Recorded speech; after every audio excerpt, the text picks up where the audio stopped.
Yo voy a hablarles hoy sobre algo interesante que es la desnutrición paradójica del paciente obeso. Y es que muchas veces nos vemos enfrentados en la consulta, ya la puedes poner ahí, a los pacientes que han sido sometidos a distintos tipos de tratamientos para pérdida de peso. Yo digo que está muy de moda un medicamento que hace adelgazar rápidamente 7, 8 kilos a los pacientes. Y a los pacientes que tienen cirugía bariátrica, ¿sí? La cirugía bariátrica pues también se ha convertido en uno de los, digamos, los pilares del manejo de la obesidad.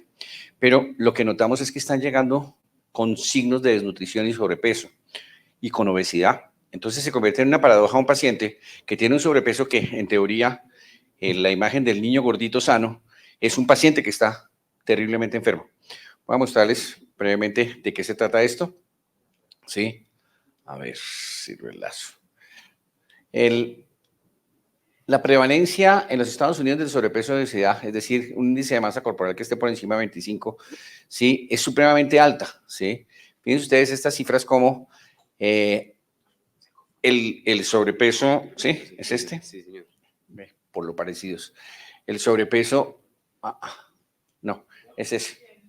Sí, es ese.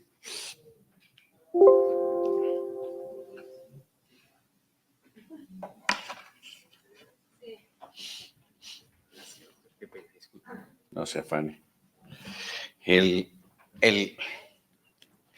sobrepeso es algo que ha existido. Miren ustedes esta frase. La obesidad severa restringe el movimiento y las maniobras del cuerpo. Las vías respiratorias se obstruyen y se dificulta el flujo del aire. Estas personas están en riesgo de muerte súbita. Son vulnerables a la apoplejía, hemiplejía y los hombres son infértiles y producen poco semen. Las mujeres no pueden quedar preñadas y si quedan abortan y su libido es débil. Avicena, año 980 antes de Cristo. Ya estaba él describiendo lo que es la obesidad y ya estaba describiendo que desde esa misma época los pacientes presentaban este tipo de problemas. Por lo tanto, la obesidad es una epidemia mundial y es una epidemia mundial con unas características supremamente preocupantes porque la obesidad se está yendo hacia la juventud, se está yendo hacia los niños. Entonces, en países como México, en países como Chile, la obesidad es un problema gravísimo en los niños porque han abandonado los hábitos buenos de hacer gimnasia, jugar fútbol en la calle, Fernando, que nosotros salíamos a jugar fútbol en la calle, y ahora se la pasan pegados a los celulares, ¿sí? Y entonces no están haciendo ejercicio. Y fuera de eso van al colegio y las mamás les echan un tipo de alimentos ricos en azúcar, ¿sí? Que lo que hacen es terminar de engordarlos. Y el niño obeso se convierte en adolescente obeso y el adolescente obeso se convierte en un adulto obeso. Y es una epidemia fuerte la que estamos viviendo, más incluso que la desnutrición. La desnutrición primaria en Colombia es baja y está localizada solamente en determinados grupos étnicos y en determinadas partes del país. Pero lo que sí está preocupando a las autoridades es que tenemos una epidemia de obesidad. Estamos viviendo una epidemia de obesidad y esto nos ha hecho que entremos pues en las estadísticas. Entre los 50 y 59 años, el 73% de las personas 64 de la edad adulta tienen sobrepeso. Normalmente podemos engordar 1 a 1.5 kilos después de los 55 años. Es normal que el índice de masa corporal aumente, pero 1 a 1.5 por año, no por mes. Porque lo que pasa es que nos engordamos 1 a 1.5 por año. En México, como les estoy diciendo, sí, miren ustedes las cifras, 61% y entre los de 60, 69, 52% cuando el paciente está perdiendo la reserva, ¿sí? La relación de la mortalidad con la obesidad es esa. Miren ustedes esa gráfica, Fernando, que es experto en la interpretación de esas gráficas, miren la aterradora proporción ascendente de la mortalidad relacionada con la obesidad y esto nos causa una comorbilidad supremamente fuerte. La obesidad, sí, puede ser central visceral, síndrome metabólico, síndrome X, que es una de las patologías que estamos viendo, y la resistencia a la insulina y la diabetes mellitus. ¿Qué más tenemos? Hipertensión arterial, dislipidemia, enfermedades vasculares, ¿sí? Propias del síndrome metabólico, sí, la obesidad, el aumento de los ácidos grasos libres, el ciclo de la glucosa y el aumento de la oxidación de los ciclos de ácidos grasos libres disminuye el transporte y la oxidación de la misma y se cambia el metabolismo de los pacientes haciendo que tengamos una inflamación crónica. Se disminuye el metabolismo de la glucosa, se aumenta la resistencia a insulina, se aumenta la secreción de la misma, pero hay lipotoxicidad de las células beta, se aumenta la sensibilidad vasoconstrictora a estímulos adrenérgicos y esto causa todo lo que nosotros conocemos como consecuencias de la obesidad. ¿Qué es lo que hay que hacer? Reducir el consumo de calorías. Yo siempre que los pacientes me preguntan, doctor, ¿ya hay algún ejercicio especial para bajar de peso? Les digo, tengo uno que no falla nunca y se los voy a decir a ustedes acá.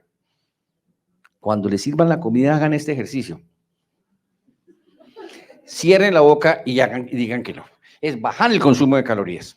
Y eso se logra no tan difícilmente. Actualmente hay unos programas en los teléfonos que le cuentan a uno las calorías. Y hay otro programa que usted fotografía la comida y él le mide las calorías de lo que se va a comer. Cuando usted es consciente que se está comiendo un exceso de calorías, usted en ese momento empieza a restringir las calorías de manera voluntaria. ¿Sí? Ahorita, Margarita, te muestro la aplicación en el almuerzo.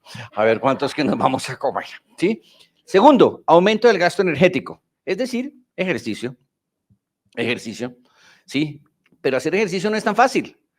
Tener el tiempo y dedicarle al ejercicio necesita disciplina, necesita dedicación, necesita amor propio para poder decir, yo voy a hacer el ejercicio porque me conviene a mí. Y es bastante complejo. Yo creo que aquí debe haber muchos que han perdido varias inscripciones a los gimnasios.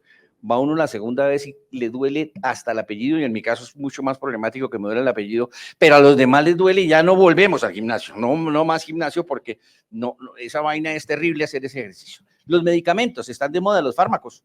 Doctora Margarita, eso ahora es, a todo el mundo le ponen semaglutide subcutáneo una vez por semana, una cantidad de medicamentos, pero eso tiene unas consecuencias. Las pérdidas aumentadas de peso rápidamente están causando una serie de problemas colaterales que nosotros en los equipos de soporte metabólico estamos teniendo que ver porque lo hacen de una manera desordenada. Y finalmente está la cirugía, que tiene 3 procedimientos restrictivos, malabsortivos y combinados, y cada una de estas cirugías bariátricas que pretenden ser cirugías fisiológicas tienen un efecto endocrinológico y gastrointestinal. No es solo el efecto mecánico, es el impacto que causan sobre la fisiología. Vamos a ver cómo modifican las incretinas, por ejemplo. Vamos a ver cómo modifican las hormonas gastrointestinales, el hecho de tener este tipo de cirugías, y eso causa que los pacientes tengan alteraciones en el estatus nutricional. ¿Cuáles son las indicaciones para operar a un paciente? Que su peso corporal sea 2 veces el ideal, cuando tenga un índice de masa corporal de 40, entre 30 o 35 con comorbilidad. Entonces, si yo tengo una comorbilidad importante y tengo más de 30 a 35, soy candidato a someterme a una cirugía. Pero someterse a una cirugía es cambiar completamente el estilo de vida. Y es darle un giro, no de 360 grados, porque cada uno para el mismo sitio, sino de 180 grados a la vida. Es completamente el giro que hay que darle. Usted va a tener que aprender a comer, va a tener que aprender a dormir, va a tener que aprender a relacionarse con el medio, va a tener que aprender a convivir con la sociedad, porque como voy a mostrarles más adelante, comer se vuelve un problema. Entonces te empieza a comer muy poquito y los demás ya dejan de invitarlo a los cumpleaños y ya no lo invitan al cumpleaños de la abuelita porque qué mamera con este tipo que no se come sin una cereza. Y todo el mundo siente el sentimiento de culpa de comerse el pastel, pero como él se come la cereza, entonces dije, no lo invitemos y comámonos el pastel. Listo, no hay ningún problema. Pero eso causa una serie de reacciones psicológicas y psiquiátricas en los pacientes y estamos viendo que están afectados. Técnicas restrictivas que modifican la capacidad de almacenamiento del estómago. Están la banda gástrica, la gastrectomía, el sleeve, ¿sí? Algunos han sido abandonados, la gastroplastia y la banda gástrica ajustable. Otras, como el balón gástrico, es una terapia puente, ¿sí? ¿Por qué? Porque le permite a usted que cuando lo ponen, ¿sí? Mire usted qué es lo que le va a cambiar, mire cómo le va a cambiar el apetito y mire cómo le va a cambiar la vida. Está dispuesto a someterse a eso y es una terapia muy interesante. Estos balones le sirven a las personas para ver qué es lo que les sigue en el futuro. Aquí hay una cantidad de derivaciones de estómago, pues imagínense qué tanto apetito le puede uno dar después de que le dejen este pedacito de estómago. Es muy poquitico la cantidad de estómago que le queda a ese paciente y entonces tiene esto. Este otro, que es una gastroplastia vertical, realmente lo que le queda a usted de estómago es este pedacito que está aquí, este pedacito que está bajando, porque el resto se lo hemos quitado, ¿de acuerdo? Este otro son completamente restrictivos y la cantidad de alimento que pasa por allí es muy poquito, la sensación de saciedad es mucho más grande, ¿sí? Y le cambia la textura del alimento. Usted ya no se puede comer una textura sino diferente porque todo esto les está cambiando. Estas cirugías laparoscópicas de bandas han venido siendo abandonadas porque causan más problemas, se meten dentro del estómago, erosionan el estómago, rompen el estómago, el paciente tiene tendencia a subir o a comer, a hacer lo que llamamos nosotros atracones y terminan dilatando el estómago y tenemos problemas.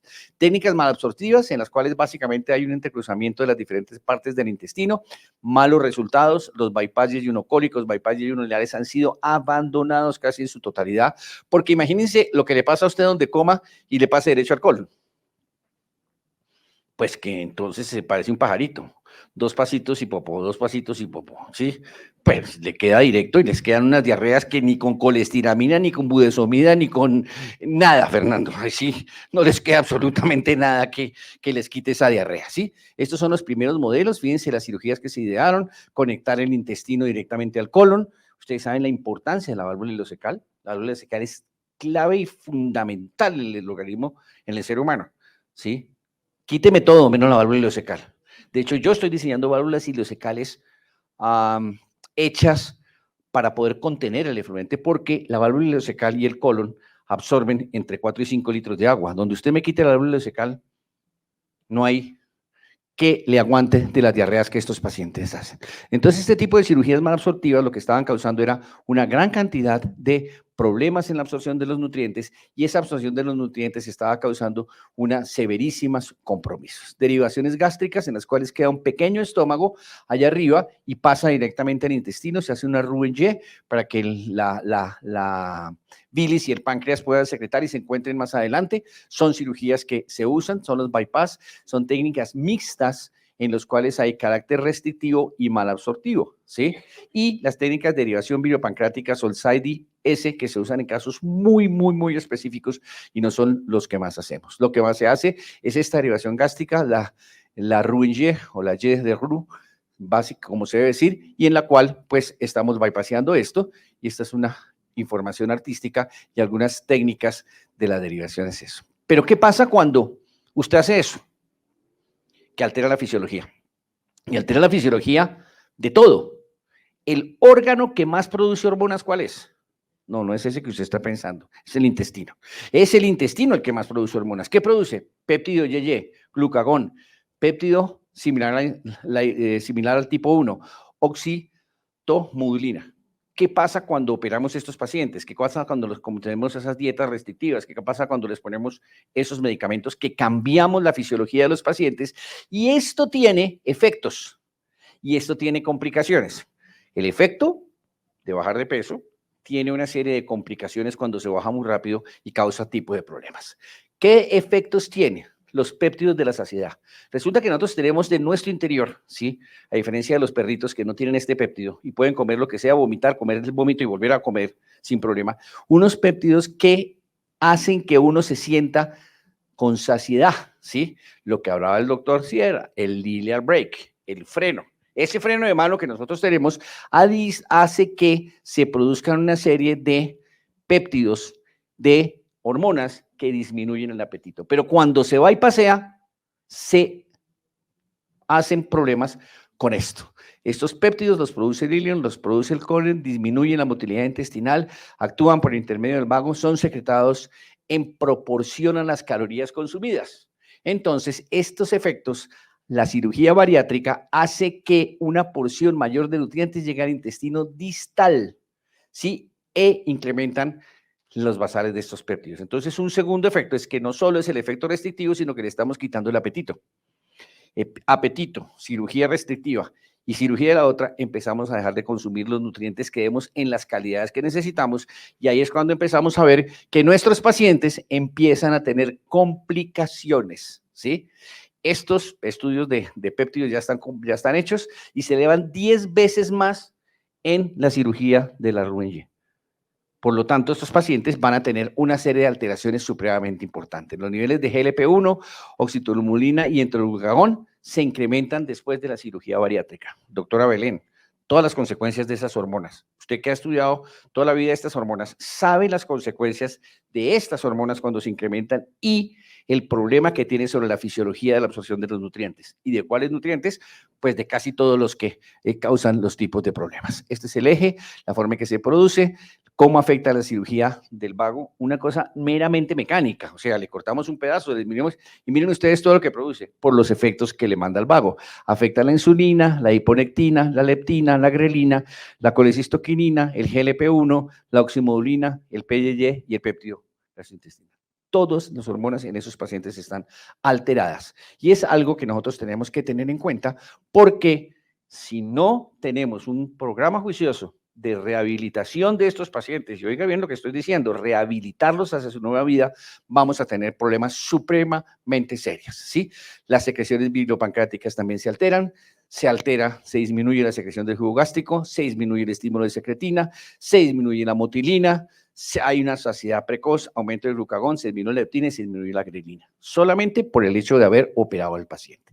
¿Eso qué provoca? Que se disminuye la absorción de grasas. ¿Y eso qué provoca? Pues que se altera el triángulo de Admiral y Small. ¿Y eso qué provoca? Pues colelitiasis. Entonces, estos pacientes tienen una frecuencia incrementada de colelitiasis después de una cirugía de bypass. Colelitiasis que puede derivar en una pancreatitis, doctor Renzo. Entonces, usted los ve que le hacen una pancreatitis. Hágale la CEPRE. Hágasela. Pues para eso usted es el experto. La CEPRE es un paciente que tiene una derivación biliopancreática. ¿Pero por qué tiene? Pues ¿por qué? Porque están formando cálculos. Y están formando cálculos por este mecanismo, porque están disminuyendo las hormonas y están disminuyendo las secreciones gastrointestinales. Se excluye la circulación enterohepática, se sintetizan de nuevo ácidos biliares a costillas del colesterol, ¿sí? Y aparte de eso se produce esteatorrea. ¿A que se disminuye el colesterol? Bueno, algo bueno tiene que tener. Aunque yo no sé si Fernando dice que después de los 60 todos tomamos pastillas para el colesterol, pero yo no sé qué tan mito sea que el colesterol es malo. Ya lo están rebatiendo. Ya lo están rebatiendo. De hecho, es uno de los mecanismos que ha permitido a la humanidad sobrevivir, porque es fuente de energía. Y nosotros cuando no, hasta hace 50 años que no había unidades de cuidado intensivo, teníamos dos posibilidades, o moríamos o vivíamos. Luego aparecen los intensivistas ISUAS, insulina, ISUAS, un tubo, y luego un riñón artificial. ¿Y qué pasa con los mecanismos de adaptación que teníamos? Los cambiamos. Ya no necesitamos tener esos mecanismos y todo esto ha hecho que tengamos una serie de problemas, ¿sí? Se mejora la insulinemia, se mejora la resistencia a la insulina, se disminuye el glucagón, pero tenemos una serie de problemas importantes con esto. Se pierde nitrógeno 5 veces lo normal. ¿Qué es el nitrógeno? El metabolismo de las proteínas. ¿Cómo medimos nosotros que le estamos dando bien las proteínas? Mediante el balance de nitrógeno. Tenemos pérdidas 5 veces aumentadas de nitrógeno. Y por lo tanto, el riesgo de malnutrición proteica sube al 7%. Ahí está la paradoja. Un paciente obeso, al que operamos, que está con sobrepeso, le hacemos una técnica de reducción de peso, mecánica, médica, y empieza el paciente a tener desnutrición proteica. Se altera el metabolismo del calcio. Se hace hipocalcemia por aumento de la paratormona. Y estos pacientes, si no los cuidamos, hacen osteoporosis. Y 6% de los pacientes empiezan a presentar dolorosidad y depresión de la vitamina D. Consecuencias, ¿sí?, de alteraciones metabólicas que produce la cirugía. Vitamina A, se altera el metabolismo. Vitamina D, vitamina K, el metabolismo bioentérico. Todos sabemos que la vitamina K tiene 3 fuentes, la de las plantas, la de los animales y la endógena. Pues se altera la endógena. Estos pacientes tenemos que estarlos controlando con PT, porque le llegan a ustedes con una serie de síntomas. ¿Y por qué será que este paciente sangra tan fácil? Porque tiene el metabolismo de vitamina K. Déficit de tiamina, se llama beriberi bariátrico. Vaina suena como discoteca, ¿no? Beriberi bariátrico, debe ser una vaina chévere. Insuficiencia cardíaca y polineuritis periférica, como consecuencia de este tipo de problemas. Alteraciones en el hierro, alteraciones en la cobalamina, anemia con déficit de hierro, 64%, déficit de cobalamina 33% y déficit de folato 4%. Entonces, sí, es una cirugía y es una técnica y es la farmacología la que hay que hacer porque salva vidas, pero el control de estos pacientes tiene que ser muy preciso por las alteraciones metabólicas que produce. Las alteraciones, si no las corregimos, van a causar complicaciones. ¿Qué complicaciones? Barro biliar, colelitiasis, úlceras, etcétera, etcétera. Y esas complicaciones, sí, que no están relacionadas con el procedimiento laparoscópico, ha llegado a pensar en hacer colistectomías profilácticas porque después el pobre doctor no le va a poder hacer la papilotomía, ¿sí? Porque está derivado, ¿de acuerdo? Nutricionales, déficit proteico calórico, déficit de vitamina B12, déficit de hierro, déficit de tiamina, zinc y otras vitaminas liposolubles causan problemas, enfermedades óseas, radiomiolisis, encefalopatía de Wernicke, nefropatías, hipercalcemia, neuropatías periféricas, ¿sí? Daño hepático hasta en el 12% a largo plazo, trastornos electrolíticos, artritis, ¿sí? Reganancia de peso en 17%, diarrea hasta en un 30% con desbalance electrolítico y 80% de déficit de vitamina. Entonces, fíjense ustedes que tenemos que tener esos pacientes, mejor dicho, esos pacientes se casa uno con ellos, ya. Ese paciente es de por vida. Usted lo opera y tiene que estar casado con ese paciente y tiene que tener una persona experta, como dice Fernando, que tenga buena empatía y que lo esté cuidando. Y no nos llega a las consultas con unos estatus de nutrición porque simplemente no vienen. Los procedimientos malasortivos causan diarreas, hipomagnesemias, hipocalcemias, etcétera, esteatosis hepática, caries dental, ¿sí? Artralgias migratorias y síndrome de asa ciega. Complicaciones hay médicas y quirúrgicas después de 30 días de cirugía, déficit de vitaminas, hipoglicemia, alopecia, déficit de hierro, calcio, anemia hasta en un 54%, déficit de vitamina B12, por eso hay que estarla suplementando. De hecho, ya solo una nasal. En los Estados Unidos la vitamina nasal. Ya no tienen que inyectarse porque creo que esa vitamina duele bastante de manera intramuscular. ¿De acuerdo? Anemia, déficit de hierro, ¿sí? Y es difícil de complementar porque no se absorbe. Si de por sí es mala para absorberse y ahora le zampa una cirugía, pues peor para absorberse. Y ahí tenemos entonces como la hemoglobina se va disminuyendo de manera progresiva y es muy importante tener esto en cuenta para los pacientes que los vamos a tener. Déficit de calcio, déficit de vitamina D, déficit de vitamina D, no me voy a tener en esto, ¿sí? Porque pues simplemente los voy a mencionar, ¿sí? Y tenemos entonces hasta alopecia, ¿sí? ¿Qué es lo que hay que hacer? ¿Sí? Un seguimiento por equipo multidisciplinario. Es lo más importante y tomar exámenes de laboratorio. Usted se casa con estos pacientes, tiene que estar viéndolos permanentemente, tiene que hacerles un seguimiento por nutricionista, un seguimiento por nutriólogo y estarle tomando laboratorios, incluyendo DEXA en las mujeres después del 6º mes. Si no podemos hacer eso, no estamos tratando bien al paciente. Es que no es que yo lo opero y bajo de peso y chao. No, maestro, estos pacientes a largo plazo tienen muchas complicaciones, muchas consecuencias de su cirugía y por eso entonces vamos a tener nosotros esto, ¿sí? El problema grave es que Latinoamérica ya está empezando a ser uno de los puntos focales de obesidad. Miren ustedes lo que va a pasar en Chile en el 2025. Ellos tienen proyecciones, pero no sé si actualmente con todos los cambios del gobierno van a tener obesidad o no, pero van a tener un aumento casi que del 35% en esto. Miren ustedes el cumplimiento de la calidad de alimentación en los pacientes, porque esto es calidad de vida, ¿sí? Cuando usted hace una cirugía bariátrica, un bypass gástrico, una gastrectomía vertical, si la adherencia de la dieta va disminuyendo con el tiempo y los pacientes aprenden a comer y aprenden que hay ciertas dietas líquidas que les hacen recuperar peso, ¿sí? Y muchos de esos ingieren cantidades grandes de alcohol. De por sí, el hígado del paciente tiene tendencia a ser afectado por la cirugía, pero si le sumamos alcohol, entonces ahí es cuando Fernando les hace un elastograma, les mira, ¡jue madre, pero eso usted tiene una fibrosis hepática! ¿Por qué? Porque le han metido alcohol porque tiene una buena cantidad calórica de estos pacientes. ¿Cuáles son los resultados del cuestionario de calidad de los pacientes intervenidos en cirugía? Pues el grado de satisfacción de estos 24 meses después es bajo. La tolerancia alimentaria sube, la frecuencia de vómitos baja, con un puntaje total de 23%, pero el grado de satisfacción de lo que comen no es bueno. ¿Y qué es lo que pasa? Han sido sometidos a dietas toda la vida y encima de todo se operan con la esperanza de no volver a hacer dieta. Y suaz, pues tiene que hacer dieta, maestro, pues ya no va a poder comer un ¿qué? Un tibón. ¿Qué es lo que vamos a comer ahora de almuerzo? Sí, ni un pedazo de salmón, no puede. Entonces, la frustración de tener que volverse a someter a otra dieta les causa un impacto psicológico grandísimo. Entonces, ojo, el paciente va donde usted a que usted le diga, no más dietas, qué maravilla. Y resulta que las dietas son más rígidas que antes de la cirugía.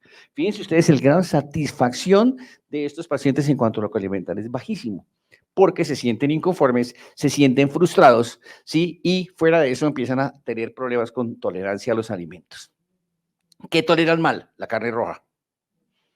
Las carnes rojas en este tipo de pacientes son mal tolerados, ya lo sabemos, ¿sí? Y estos alimentos tenemos que tener mucho cuidado porque determinado grupo de alimentos en los postoperatorios son mal tolerados. Entonces, otra restricción más. Si yo le quito la carne roja, solamente lo tengo con pollo o con pescado, vamos a tener déficit, con el perdón de los vegetarianos que existan, pero tenemos y somos porque somos animales. Nosotros somos animales, ¿sí? Y cuando hubo la gran quema, pues nos volvimos animales carroñeros, ¿sí? Algunos seguimos siendo carroñeros, pero bueno, ¿sí? Entonces, eso hace que nuestro metabolismo y nuestra parte genética necesite este tipo de alimentos y los pacientes están insatisfechos con lo que comen, se frustran por los regímenes dietéticos, ¿sí? Y tienen resultados que no son muy buenos si no se hace un buen seguimiento. Por lo tanto, estos pacientes lo que tenemos que hacer es estar muy pendientes de ellos. Hacen vómitos, hacen regurgitaciones, se van a mejorar, pero a largo plazo, 1, 2 o 3 años, ¿sí? Algunas estudios muestran que se demoran un poco más, pero la realidad es que van empezando a tolerar esto, pero si no lo saben, en ese tiempo se presentan los pacientes entre el segundo y el tercer año, doctor, devuélvame la cirugía, reconstrúyame el intestino porque no soy capaz. Simplemente no soy capaz de seguir con la dieta, simplemente no soy capaz de seguir con las intolerancias. Lo que les decía sobre la tolerancia a las carnes, ¿sí? Y a esto, ¿sí? Las carnes rojas son las que, pero, los que menos toleran los pacientes y es importante tener una planificación dietaria, ¿sí? Para hacer que, como toleran solo líquidos, sepan qué tipo de líquidos deben comer porque hay líquidos hiperproteicos, hipercalóricos que los hacen volver a engordar y tenemos problemas. ¿Qué factores favorecen la nutrición proteica? Mal cumplimiento de la dieta, vómitos, sobrecrecimiento bacteriano. Aparece nuestra microbiota encabezando los problemas, ¿sí? Longitud del asa que puede provocar diarrea, reservorio gástrico quedó muy pequeño, entonces no se pueden comer sino a duras penas una arveja, ¿sí? Cuadro depresivo. Y estos pacientes llegan al hospital, como dice el doctor Sierra, con todo les hace daño, ¿sí? Todo les causa problemas y llegan muy deprimidos a las consultas. Presentan citofobia, que es el rechazo de los alimentos.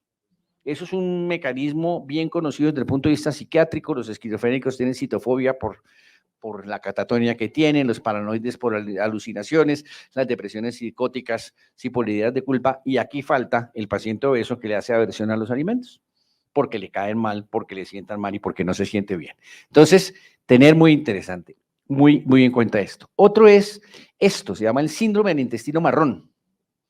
Es una cosa rara, no se ve y son básicamente depósitos de lipofusina en las capas musculares del intestino.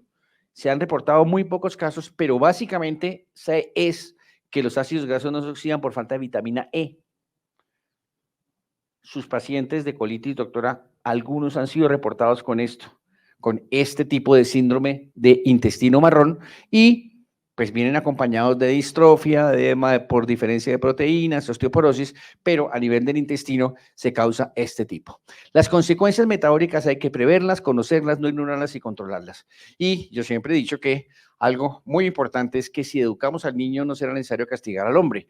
La prevención de la obesidad tiene que comenzar desde muy pequeño. Hay que enseñarlos a comer como es. Y no vamos a tener entonces que sufrir las consecuencias de un paciente obeso en el futuro y que requiera cirugías, fármacos o unas dietas muy estrictas, porque ya nos dimos cuenta que si bien bajan de peso, tiene consecuencias importantes y se produce desnutrición con sobrepeso. Y eso es lo que les quería contar sobre la desnutrición paradójica en el paciente obeso. Muchas gracias por su atención.